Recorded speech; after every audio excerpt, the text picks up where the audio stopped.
down, and the idea is that the arms will be tucked up here. And one of the signs you've got for a baby with arms that are nicely tucked up around here is that you're looking for that kind of chest cleavage. I don't have big boobs, but even when I do that, I get a little bit of chest cleavage here.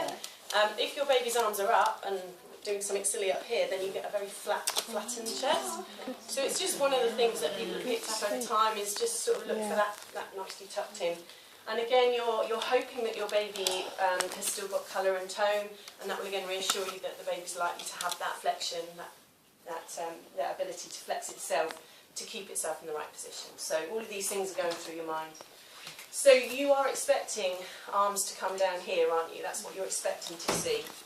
So as the baby kind of rotates slightly, you're expecting the arms to flop down one by one.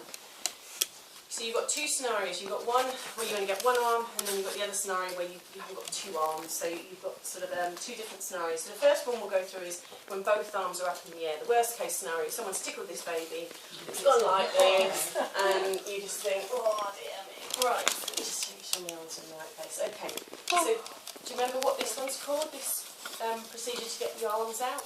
Love sets. Love sets, yeah. So again, there's slightly different techniques that you can learn, but I'll tell you both so you can choose which ones you do. So the traditional way is to hold the baby by its pelvic girdle. So you're holding it kind of here and here, making sure you don't switch the tummy at all. So you're holding it on its pelvic girdle.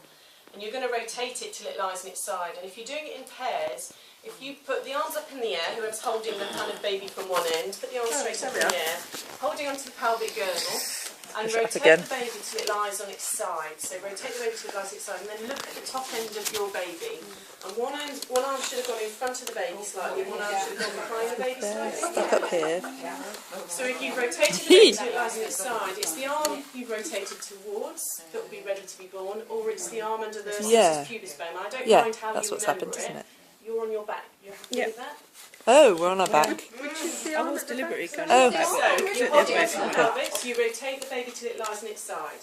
It will be the arm that's lying under the symphysis pubis bone that's ready to be born. Yes,